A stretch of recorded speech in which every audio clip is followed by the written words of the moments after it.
What if I told you that the connection between consciousness and physical reality isn't mystical, but that the popular quantum mind theory wildly misunderstands both quantum physics and neuroscience? Your thoughts don't directly collapse quantum wave functions or manifest parking spaces through cosmic vibrations. But here's what's actually more fascinating. Your brain creates your experienced reality through measurable, documented processes that blur the line between observation and creation in ways quantum mystics never imagined. This isn't law of attraction nonsense. This is hard science. Neuroscientists at Princeton, MIT, and the Salk Institute have mapped exactly how your brain constructs the reality you experience moment to moment. Your perception isn't passive reception, it's active construction. Your brain predicts what should be there, then fills in details based on expectations, not just sensory data. Meanwhile, quantum physicists have proven that observation affects quantum systems, but not through consciousness. The observer effect doesn't mean your thoughts rearrange atoms. It means measurement itself introduces physical interaction. Ancient contemplatives understood something profound. The mind shapes experience. They called it Maya, samsara, or the veil of perception. Modern neuroscience and physics reveal they were describing real phenomena, just not supernatural ones. I'm about to expose 10 mechanisms where your mental states genuinely influence your physical reality, not through magic, but through documented biological, psychological, and behavioral pathways. Each protocol leverages actual science, not quantum mysticism. Your thoughts don't create matter, but they create something more powerful, your experienced reality and the actions that shape your actual circumstances. Part 1. The predictive processing override. Your brain doesn't passively receive reality, it actively predicts it. What you see is mostly your brain's best guess based on past experience, not actual sensory input. Neuroscientist Anil Seth's research proves that 90% of the neural signals in visual perception flow from brain to eyes, prediction, while only 10% flow from eyes to brain, correction. You're hallucinating your reality, then checking it against incoming data. This is technique number 1 out of 10, the predictive processing override. For 30 consecutive days, spend 5 minutes each morning writing detailed predictions about 3 specific things you'll encounter that day. A conversation topic, an environmental detail, an emotional state in yourself or others. Be specific, not vague. Review your predictions each evening and note what actually occurred versus what you predicted. Your brain's prediction machinery strengthens through deliberate forecasting. By consciously practicing prediction, you're training your perceptual systems to notice elements aligned with your expectations, not magically creating them, but genuinely increasing their salience in your experienced reality. What you expect to see, you literally process differently at a neural level. Expectation shapes perception at the earliest stages of sensory processing. Start deliberately predicting your experiential reality and watch your conscious expectations align with your unconscious perceptual filters. Part 2. The reticular activation calibration. You think you notice important things. Wrong. You notice things your reticular activating system has been programmed to flag as relevant. Everything else gets filtered before reaching consciousness. Neuroscience demonstrates that your RAS, a pencil-sized structure in your brainstem, acts as the gatekeeper of consciousness, filtering 11 million bits of sensory data per second down to the 40 to 50 bits you consciously process. This is technique number 2 out of 10, the reticular activation calibration. Each morning, immediately upon waking, write 3 specific patterns you want to notice throughout the day. Not goals, patterns, green cars, people smiling, examples of generosity. Change your 3 patterns every 7 days. Spend exactly 90 seconds visualizing yourself noticing these patterns. Track how many examples you observe daily. Your RAS prioritizes information based on recent emotional significance and repetition. Morning visualization with specificity programs. Your attention will filter to elevate certain patterns while suppressing others. You're not creating green cars. You're noticing the ones that were always there. Buy a car, suddenly you see that model everywhere. Classic RAS reprogramming that feels like reality shift, but is perceptual filtering.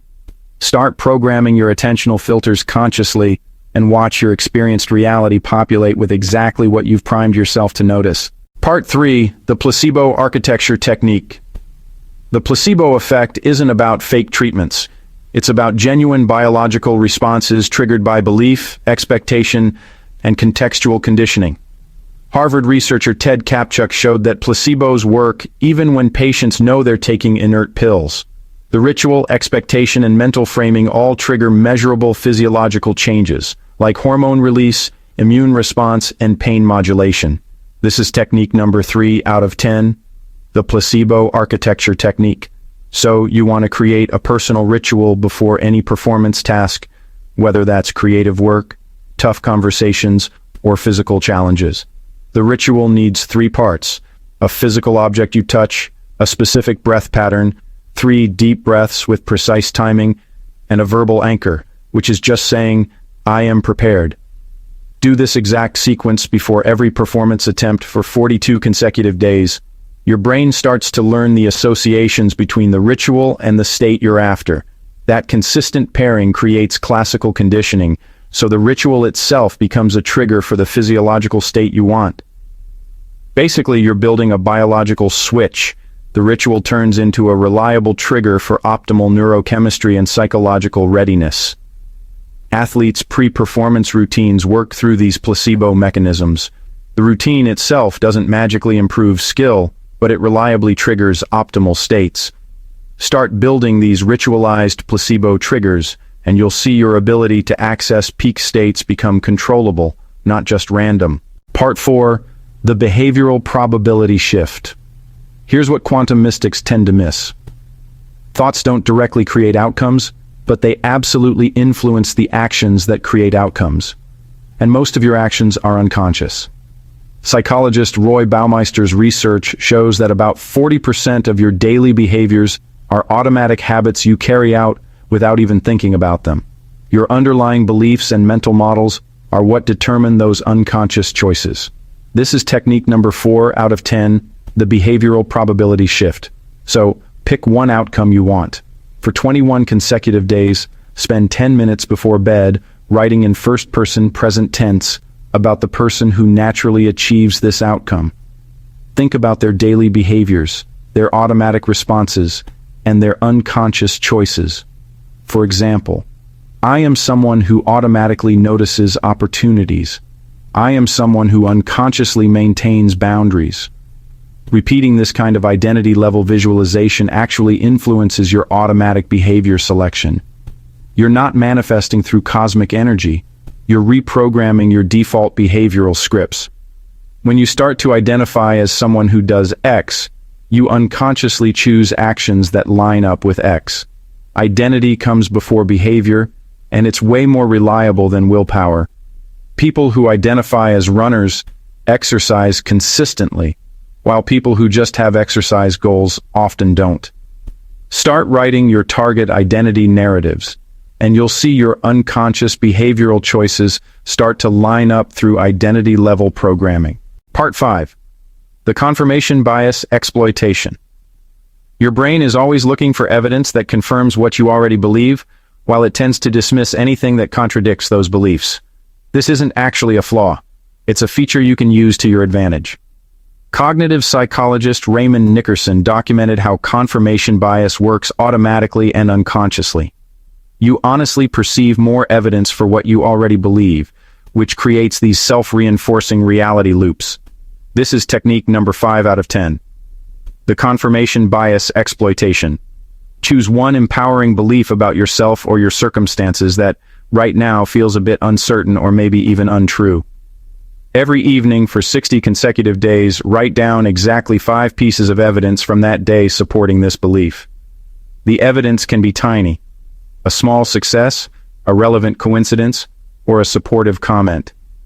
Force yourself to find 5 examples every night. This active evidence hunting rewires your confirmation bias toward empowering beliefs. You're not making up false evidence. You're actually training your perception to notice real evidence that your old bias just filtered out. The evidence was always there. Your attention just didn't see it. Depressed people show negative confirmation bias. They literally notice more negative events. Shift the bias, and you shift your perceived reality.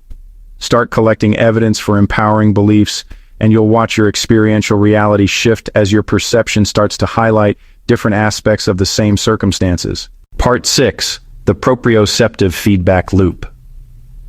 Your body doesn't just express your mental state. Your physical posture and movement actively create your mental and emotional states through a kind of bidirectional feedback. Social psychologist Amy Cuddy's research, along with follow-up studies, shows that body positions can influence hormone levels, emotional states, and even performance. Your brain is constantly reading your body's signals to figure out how you should feel. This is technique number 6 out of 10, the proprioceptive feedback loop.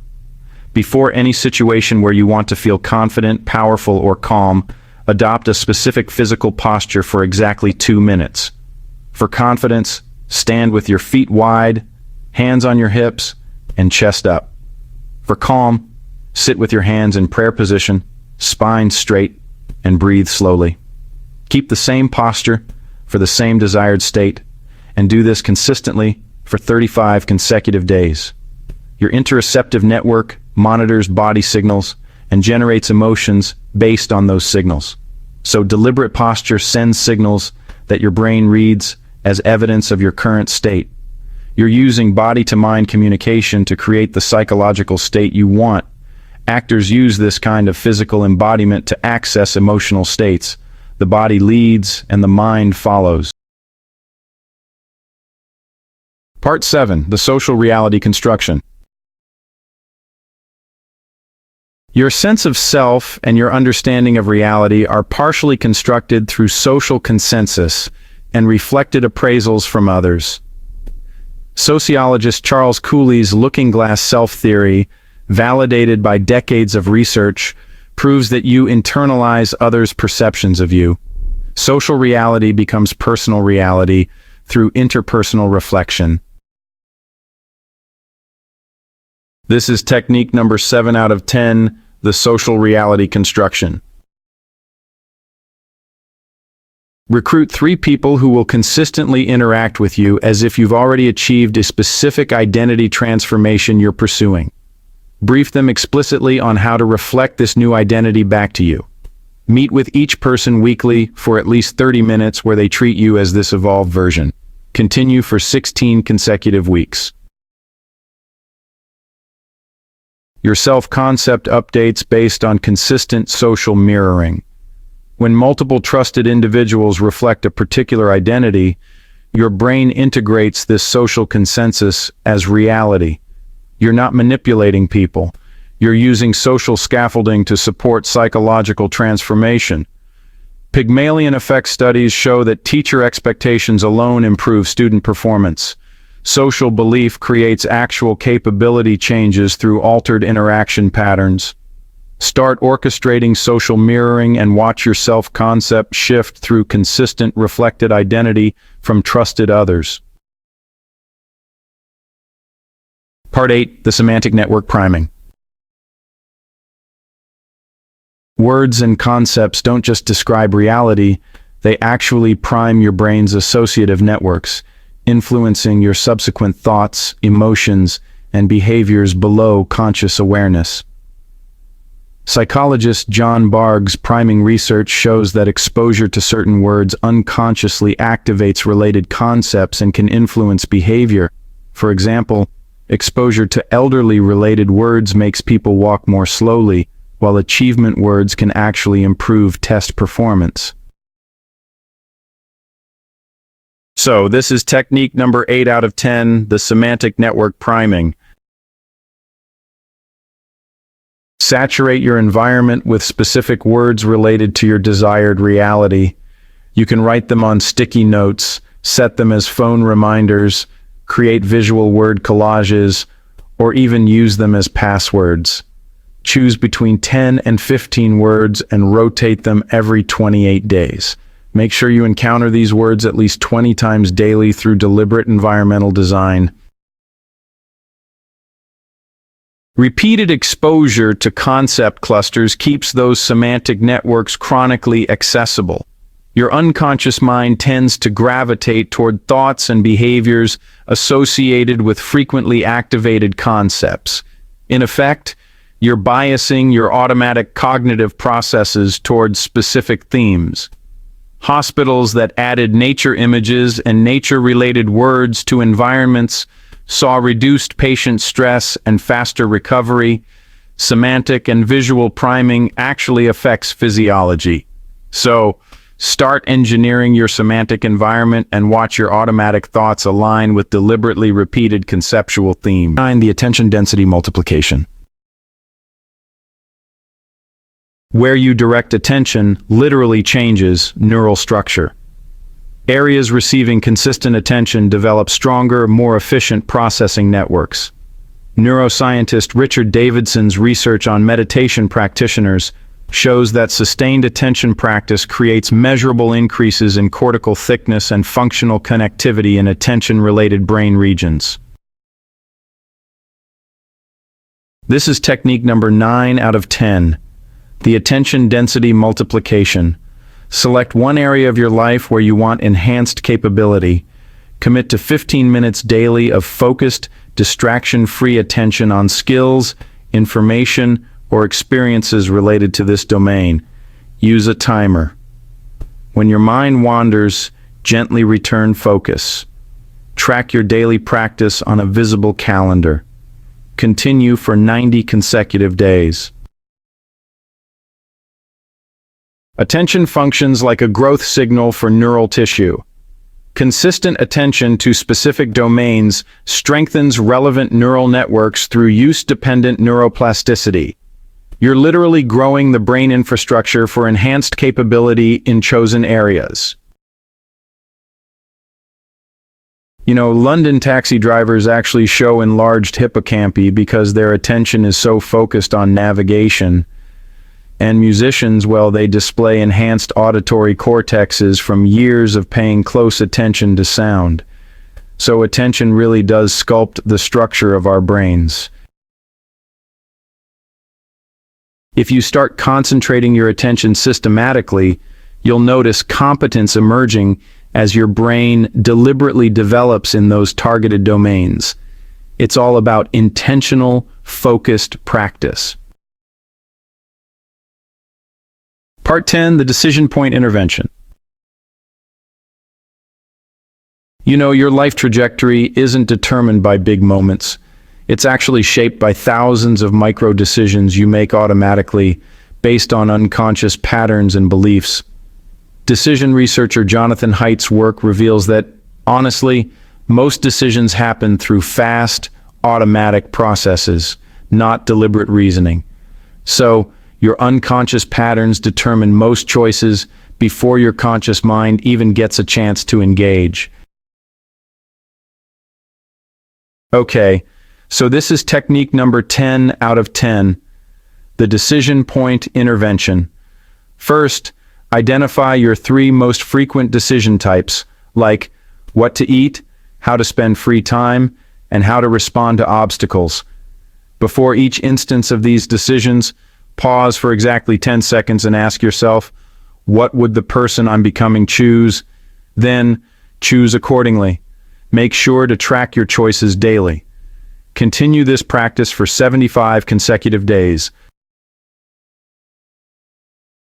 Deliberate pauses, interrupt automatic decision patterns and engage conscious choice. Repeated conscious choosing actually rewires default patterns over time. You're not manifesting through thought alone. You're using thought to redirect the micro choices that accumulate into your life outcomes. Small decisions really do compound over time. Like, the foods we choose to eat shape our long-term health. The way we respond to others builds the dynamics of our relationships. And even where we focus our attention actually determines the skills we develop. So, start intercepting those automatic decisions and, honestly, just watch as your life trajectory begins to shift, all through these little micro choices that are actually aligned with your conscious intentions. Closing. These 10 protocols don't prove quantum consciousness creates matter. They reveal something more practical and powerful. Your mental states shape your reality through entirely natural mechanisms. You're not collapsing wave functions through observation. You're programming perceptual filters, triggering biological responses, influencing automatic behaviors, directing attention, and making thousands of micro choices that, compound into macro outcomes. The predictive processing override shapes what you perceive. Reticular activation calibration determines what reaches consciousness. Placebo architecture technique triggers biological states. Behavioral probability. Shift reprograms automatic choices. Confirmation, bias. Exploitation redirects evidence gathering. Proprioceptive feedback loop uses body-to-mind communication. Social reality construction leverages interpersonal mirroring. Semantic network priming biases unconscious processing. Attention density multiplication grows targeted neural networks. And decision point intervention redirects accumulated micro-choices. Ancient mystics intuited that consciousness shapes experience. They were right about the what, but wrong about the how. There's no universal consciousness, no quantum mind-matter interface, and definitely no cosmic ordering system. But there are, in fact, documented pathways where beliefs influence biology, expectations shape perception, identity determines behavior, and attention sculpts neural structure. The materialist who says thoughts are powerless is really ignoring neuroscience. And the quantum mystic who claims thoughts create matter is, misunderstanding physics. So here's the thing. The truth is neither position. Your thoughts do powerfully influence your experienced reality and actual circumstances, but they do so through natural, biological, psychological, and behavioral mechanisms. Your transformation doesn't start tomorrow or next week. It actually starts the moment you write your first prediction and begin to train your perception. It starts when you program your reticular activating system with deliberate patterns. And it really starts when you begin to harvest evidence for empowering beliefs. The version of you living in an experienced reality that's aligned with your highest potential isn't waiting for cosmic permission. That person emerges when you master the actual mechanisms linking consciousness and circumstance. Your future self is waiting for you to trade magical thinking for strategic thinking, which honestly is infinitely more powerful.